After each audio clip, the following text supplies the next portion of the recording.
third season of Blackpacking. I'm starting out doing these video episodes. I'm a little nervous, but I'm very excited for this season and all the guests that I'm going to be bringing onto the show. And on today's episode, I am bringing on some fellow podcasters. They have a podcast called the Haitian American Diaries. So I would like to introduce Jennifer and Elizabeth. Hello. Hi, everyone. Elizabeth and Jennifer. Elizabeth and Jennifer. I'm joking. I'm older, but it's okay. Obviously, they're sisters, as you can tell. So they have a podcast together. Tell us a little bit more about your show. So pretty much we started in about early this year. I came up with the idea after just sitting at work and was like, me and my sister used to do recordings of ourselves when we were really young. We used to record ourselves on the tape recorder and just do like full out commercials and joke around. And my dad used to think we were really good at it.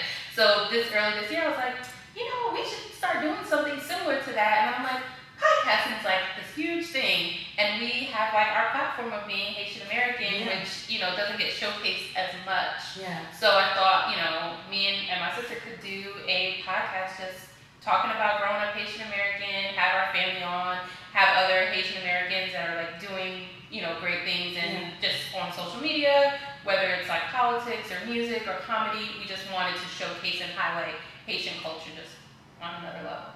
Yeah, and podcasting is the best platform to do that. I was actually, this morning, as I was like pacing and just thinking about us doing this episode together, and I was thinking about how many people like podcasting has allowed me to meet and just get to know and create this like really special relationship. And I was like getting all like emotional, like just being like, podcasting is so cool, and it's so amazing that just everyday people have a platform to talk about their lives, and someone out there like will relate to it and listen to it, and it's just a beautiful thing. But on the note of podcasting and what it is, I have these podcasting cards, pod decks, which I've been really excited to use after getting at Podfest, and there are just a bunch of random questions on here. So we're gonna do a little icebreaker. Cool. All right. Let's get them all out. And so I'm thinking we each pull a card. Okay. And the one that I pull, both of you guys can answer the question. Okay. And vice versa. So All right. Perfect. let's give us some practice on asking questions. Do you feel like it's hard for you to come up for questions for people that you bring on the show? Well, we have a good system. My sister is more like the organizer, so she'll kind of like set up the questions beforehand, and then I'll look them over if there's something I feel like we could add or not, and then we kind of utilize that as a guideline. I don't think we've had. We kind of feed off each other, so if there's something that I miss, she usually comes back in and she's like, oh, well, what about this? And I'm like, oh, okay, yeah. So I think it's good with the two of us because we can bounce off of each other, so it works out. And I think that's why I started doing interviews for my podcast. I mean, I don't have a co-host, and I get so jealous when someone does have a co-host, because it really makes like for such an amazing podcast, like listening to two people like banter and go back and forth that already like have rapport and know each other. And the first episode I did was just me, and I was thinking that I was gonna kind of just be like a narrator, and like my podcast would just be stories, and I'm just like talking about me traveling, and I liked that. But then I interviewed my friend for my second episode, and I was like, oh, this is the direction I want to take my podcast, because at least where I like can't deliver someone else my I know, pick it up a little bit for me. All right, the question I have is, what's left on your bucket list? Oh my God. My bucket list? Yeah. I don't know how long it is. And you got like kind of paused right now too. I'll say this. I'm kind of starting a new bucket list, especially with everything that's kind of shifted around there. There are like things that I for a long time I felt like I didn't want to visit parts of the U.S. Like I visited Haiti, I've been to Florida, I've been to Colorado, I've done little things, but now I recognize there's like so much more to see. And it's funny that now with all the quarantine stuff going on, like, I'm like, now I want to go here. But I just recently visited Mississippi, and I'm sort of like interested in the music culture of different states. Yeah. So I went to Clarksdale and kind of visited like Robert Johnson's grave, and there was like a different air there. So now in my mind, I'm like, you know what? I think I want to like pick different, music towns and kind of like check those out. Yeah. So I think there's that. There's obviously, everyone does like a little travel situation, but yeah, I think that's kind of like where I'm at right now for our bucket list things. What about you? Left on my bucket list? I feel like that's a long list. I don't know. I before I turned 30, I had like a list like 30 before 30, and I literally made 30 items. And I got through some of them, but one thing that I took off, I started and I took off that I want to definitely put back on my bucket list is learn to play guitar. Oh yeah, I'm kind of upset about that. She was no. She was, and this is someone that is in the music world, watch people. I was shocked when she picked up the guitar. I was like, oh my God, you have a knack for this? Like, and she's like, That's awesome. All right, should we ask you? Yeah. All right. Brag to me about the best things going on in the past 30 days. Oh! That's actually an easy one, because I was going to talk about this anyway, was winning the podcast studio makeover. Oh, yeah. So you got some nice equipment here. You can't see it all, but you can see my heel mic and boom arm there. All that's brand new. This is the first time I'm using it, and I'm hoping that everything turns out great. I'm sure it will. But that's been really exciting, and meeting the other finalists of the contest, 2 more. And we did a thing yesterday for Outlier Podcast Festival. We did like a virtual chat thing, and I want to say a huge thanks to Dan from Focusrite. He was the one who put on the contest, and he's been incredible to work with and just be in communication with. He's really awesome, and I just want to thank the people from Focusrite as selecting me as one of their winners. I'm really excited to use the equipment and learn and just get better at podcasting. So thank y'all. Congratulations. Glad to be testing this out. Right? I think she's heavy in the podcasting. We gotta like that's for good luck. My question: if you could send a message to the entire world, what would you say in 30 seconds? In 30 seconds? Timer starts now.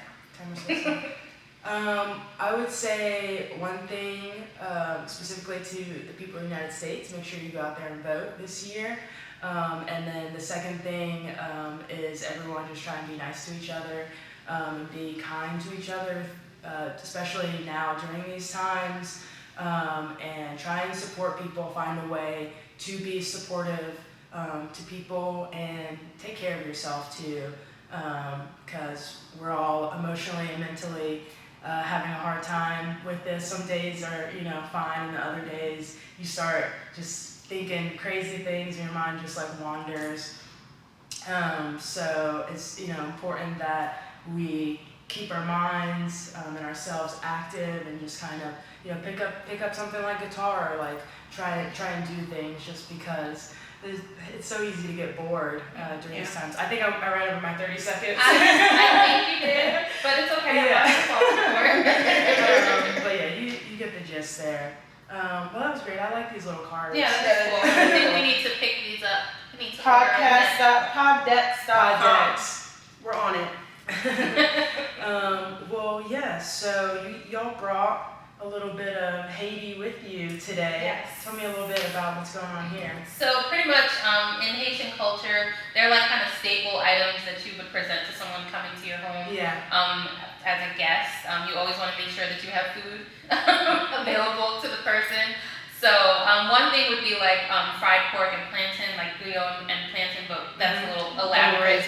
Yes. So we decided to do Haitian patties, and they're usually filled with different things. This one is filled with with moi. Moi is like a type of fish, like a white fish. And so it's like a little bit of like diced peppers and Sometimes they have onions in it, and then they cook that and put it in this very, very, very, very flaky.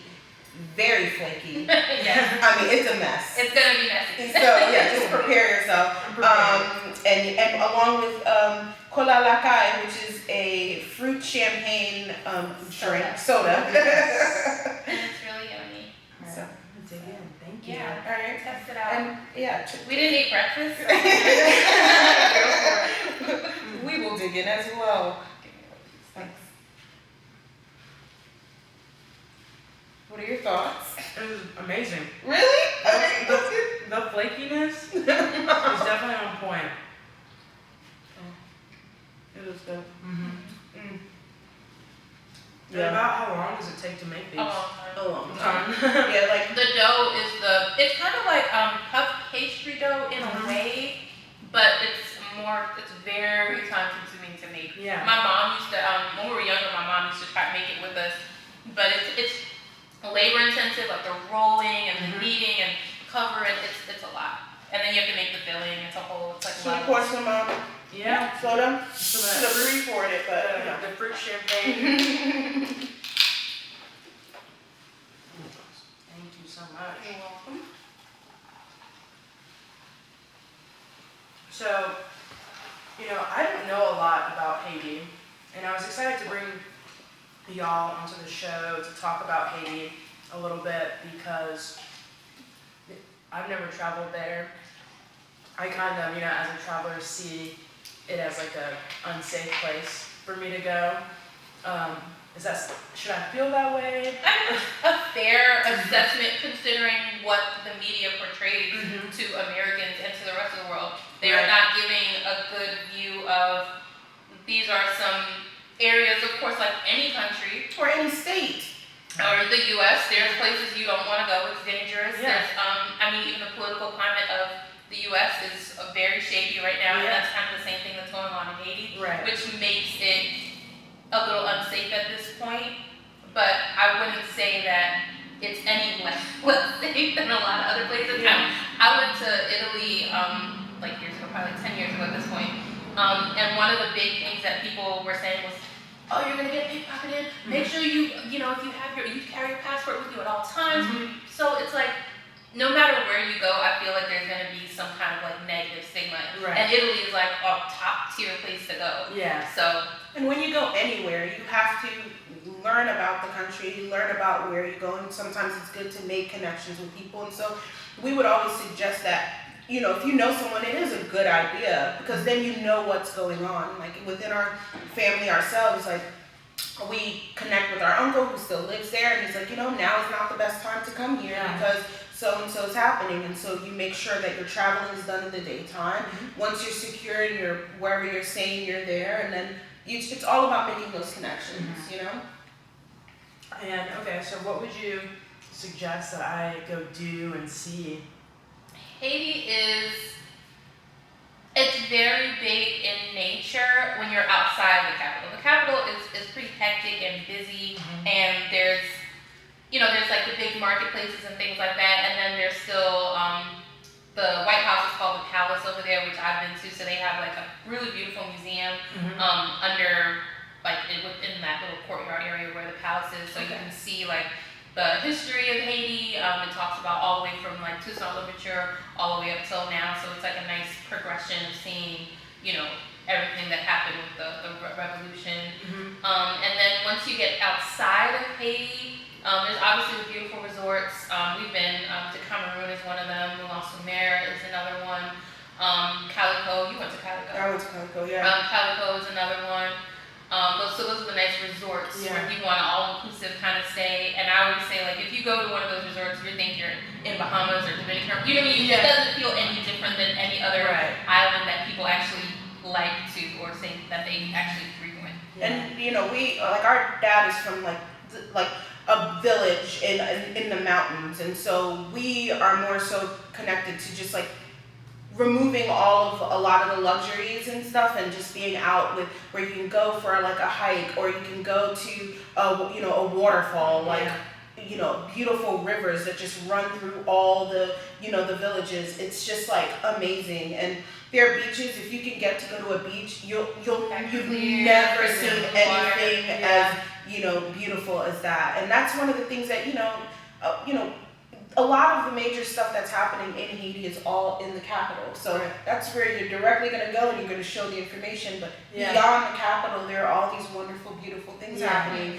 And that's not really showcased, or they haven't even reached that level. Yeah. And if you look at the agriculture there, I mean, take coconut, cherries, cacao, mango, like it's insane, like how fresh everything really is, and it's magical. It's so magical. That's amazing. Well, I might put if y'all try this.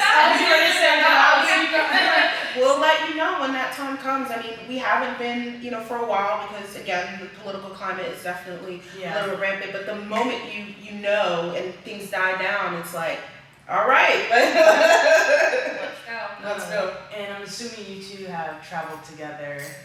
One time. We went to Haiti together. Yeah. How was that? It was cool. I think we're very different. Like I'm a little more prissy and she's a little more down to earth. So,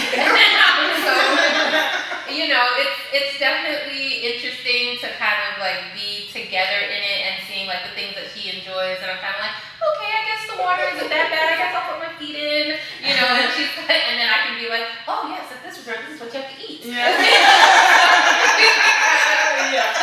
Balance each other out. But it was, I think it was a great experience for our relationship as well. And like sometimes when you remove all the extra stuff, you really get to like bond and you get to meet each other where you want to. And when we were able to go, there was a lot going on. Within our family and stuff. We lost our uncle around that time, and so we all really had to like connect like strongly. And it was just, I don't know, it was wonderful. Like I'm the girl that's like, I had like my tent on the balcony, and everyone else had she was sleeping outside in a tent, and I was like, no. I came with like sheets, blanket, pillow, air mattress. She had a queen size air mattress, and I'm just like, normal luxury. That's nice. It does seem like y'all level each other out as far as doing the podcast, it sounds like, and traveling together as well. What was it like? Because you all both grew up here in the United States. What was it like your first time going to Haiti? What were you kind of thinking in your mind what it was going to be? Did it fulfill what you thought for your first time? Well, when we were younger, my dad would, our bedtime stories were my dad's stories growing up. Okay. And so in Haiti, and so he would tell us things about how far he walked and, doing that. And I'm like, there's no way. You know what I mean? Like crazy stories like, I used to walk 15 miles. I had to grab a sack of rice and walk all the way to the village and bring my village food. And you're like, all right. Like, okay.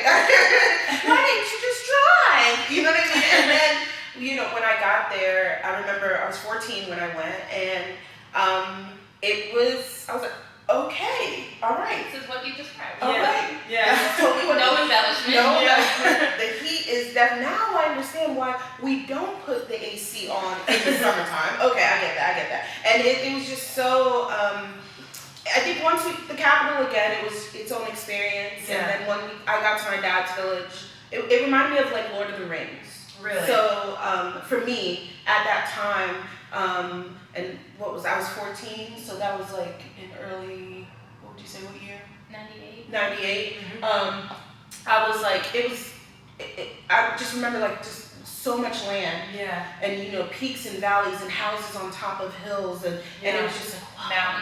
Mountainous. Yeah. I was like, what is this? Like, this is so amazing. And so I remember feeling that, but there was there's this one story like when we were driving back, and there was like this chicken that was like hog tied in the back of the of the car, and they were gonna eat the chicken because my dad's village. I was crying, like bawling my eyes out, like look at it, and then it got untangled and started flapping in the back of the thing, and I'm like freaking out, and my dad like literally turns back and looks at me and he's like, where do you think you get your Kentucky Fried Chicken? And I'm just like,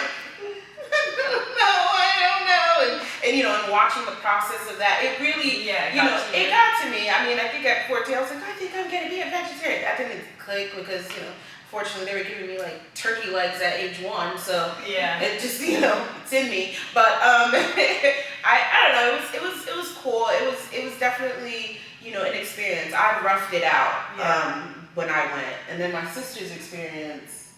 I was 18 when I went, so it was more, I was older, but I had known what my sister's experience was like, so I was like prepping myself mentally. But it was cool. I think my parents know that I'm kind of bratty, so they make sure that like things flow so I don't like have a meltdown or something. Like it was like more like, let's make sure she goes to a nice hotel and let's make sure she does this. But I did get to go see my dad's village area where he lived in the mountains in Lazille. So, and that was, like, it was culture shock because it's very earthy, there's a lot of nature, there's, grass and brush, and I'm an indoor girl. So those were like things that I had to really get used to, but I went 2 more times after that. So at least, I was like, okay, I can do this. Like when I'm there, I'll just have to like wrap my mind around being one with nature.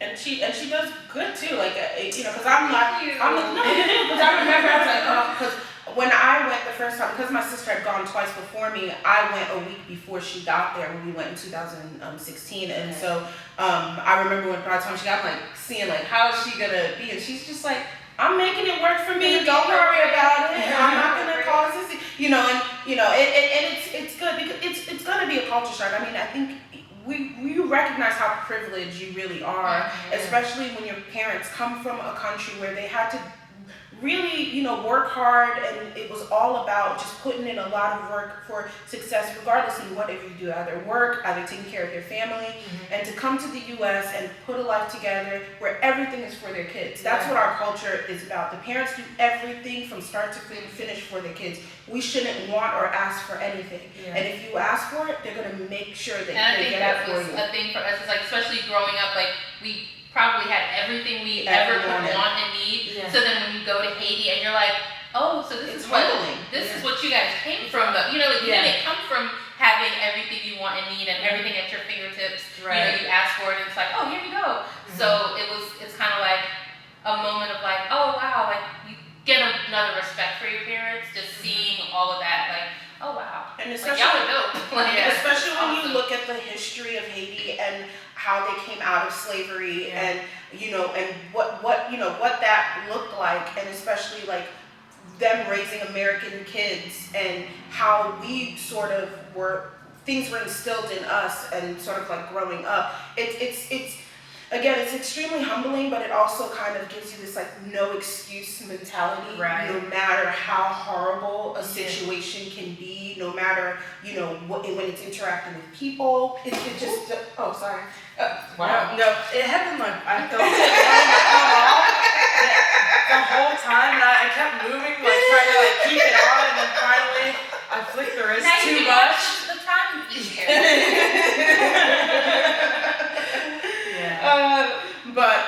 But yeah, it's just, I don't know, it's extraordinarily humbling, and it's just kind of, really makes you appreciate everything that your parents have done for you, which is why, again, we wanted to really do the Haitian American Diaries. Was you could see it in our parents' eyes, like how happy they are that we're reconnecting and with our appreciating. I'm sure they love that. We grew up in New Jersey. You know what I'm saying? And so, for a very long time, especially in the early 90s, we hid the fact that we were Haitian. We were ashamed that we were Haitian because not only were Haitians being treated like garbage, beyond what bullying is considered. And then in Newark, New Jersey, on top of that, which is, history-wise, probably like not really safe in sort of like crime rates and things like that. And so we went to Catholic school, and our parents, you go there and there are other, unfortunately African Americans that were not very kind to foreigners that were coming in at that time because, that's when the AIDS epidemic, and a lot of times it all got transferred to Haitians were the reason. We brought AIDS. We were the one that did that. AIDS came from, because we ate monkeys. It was just insane. And, voodoo, and your family does voodoo, and, it was like, what the heck?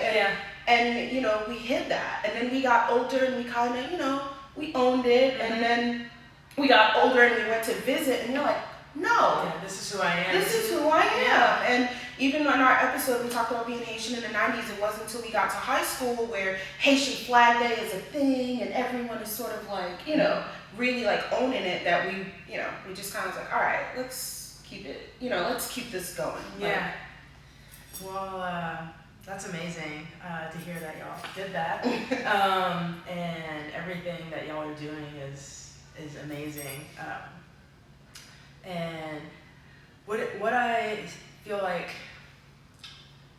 a trend I'm seeing with like first generation people that I bring on my show is they go through that same process of kind of like hiding who they are when they're younger, and then just kind of developing that identity and really embracing it. And it's interesting to me how I feel like the United States like does that. I'm not sure how it is for like first generation people in different countries, like feeling like they need to like hide who they are. I wonder if it's like something like the United States isn't like really accepting culturally sometimes in that way. What do you think? I think there's, depending on the culture. Yeah. I mean, there's a stigma for certain cultures. There's a Yeah. better, you know, look for others. Mm-hmm. So, you know, like we said in the 90s, you know, we had a bad stigma in the media of, there was, honestly, it was from the CDC that Haitians were, Oh wow. had AIDS and were spreading AIDS into the United States. Like there was a march in New York on the Brooklyn Bridge with Haitians who were really trying to like protest and saying, Wow. like, this is not true. Why are you putting the stigma on our people? So I think I've said that on our podcast. Like I can see how people could have that negative view of Haitians at that time. Yeah. And you know, they would say, oh, you're dirty and you're this and you're that. And it's like, okay, I hear you, because you know what you were learning at that time were all these negative things. What the media gives you, the information, we believe it as fact. And if your parents are telling you don't talk to that kid because they're Haitian and or they have AIDS or they're gonna put a curse on you, then they're gonna believe that. And then how are they gonna treat you? They're gonna throw shit at you, or they're gonna, you know, they're gonna do some really messed up things. And then it turns into you being kind of like, I don't want to say I'm Haitian. Like, let me just kind of keep this quiet, even though at home, like, all you are is Haitian. Like, my mommy and daddy won't let me watch TV Monday through Friday. You know what I'm saying? Like, you know, when you get home, there's no such thing. Like, I mean, they would lock up the TV. They would, like, yeah, they were pretty strict. They were very strict. We didn't have friends, hanging out with friends, sleepovers. What is that? Like, they didn't understand that. They really protected you and just sort of like, if you want to, you know, we'll go here and we'll visit this place, but you're not going to hang out with someone and get. And I think they probably influence. also knew what the negative view of Haitians So were, so they were trying to us. protect us as well. Like, all right, let's just keep you away from those people. But it's better now. Yeah, it is. Everyone has a story. There's so much history. You know, look at the world now. You know what I mean? Like it's just is what it is. Yeah. And even that episode, what we were talking about, there was an episode on Netflix, and what was the show called?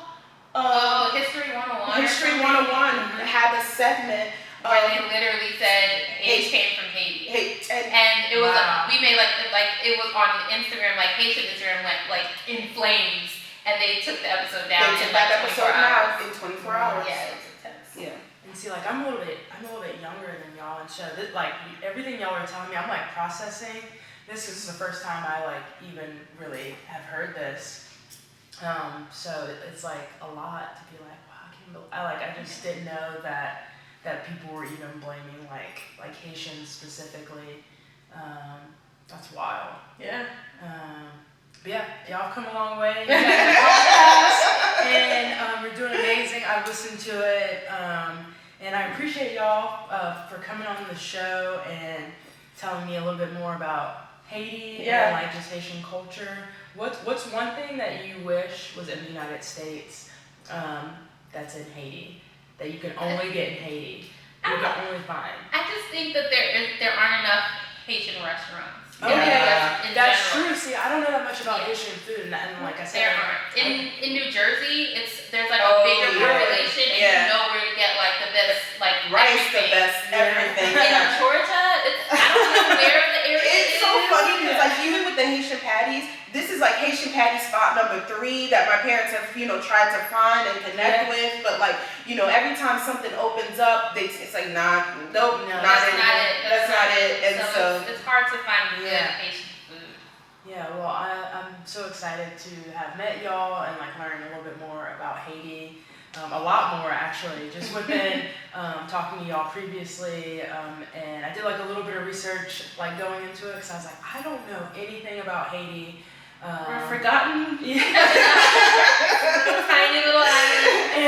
Near Jamaica, Cuba, Dominican Republic, right? Okay. And then I learned that that's a whole island with its own name, and because I was like, dang, I feel so ignorant going into this episode. No. Like, so That's why we're here. And that's why we're It's here. all about And- networking and and this- learning. this is why and we this do is this. now, you know what I mean? It's giving us all the opportunity to just learn more about other cultures, other people, and other stories. Yeah. Well, definitely y'all's story has had an impact on me, and just definitely wanting to learn more about Haiti and eat some more Haitian food as well. We have to bring like a real spread with like rice and meat and not meat, Yeah, but we got you. Some legumes, Some vegetables. Yeah, we got you. Definitely some more of the fruit champagne. 'Cause I love that. But thank y'all so much for coming on the show. I enjoyed it so much. Where can we find y'all's podcasts or like social networks? So we are on. We're on pretty much all major podcast streaming platforms. So if you follow our Instagram page, Haitian American Diaries, there's a link tree to all of the podcast platforms where you can find us. We have a TikTok page, Haitian American Diaries. We're on Twitter, Haitian American Diaries.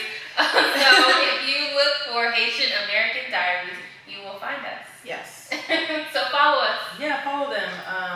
And I think, you should listen to more of their stories and episodes because they interview their family members, and it's just kind of crazy, just the history of Haiti. And it's not very well known. Like, it is kind of not forgotten, and maybe it's a secret gem. And that way that we should all see what's up with Haiti, give it a shot and visit when times allow us to do so. And that's all I got for this episode. Make sure you subscribe to the Blackpacking podcast, either on Instagram, YouTube, Apple. You guys know. You know the drill. All the platforms. All Y'all know the- how to Google. I did just make a Patreon as well. So if anyone wants to check that out, I got some exclusive merch, and I'll have some episodes and some behind the scene footage. I want a shirt. You might get a shirt. But yeah, that's gonna be Patreon/Blackpacking podcast too, believe it or not. Thank y'all again for tuning in to the kind of second video episode that I've done. And if you're just listening to the audio version, welcome back to the 3rd season, and I'm really excited to share more episodes with y'all. Bye. Bye.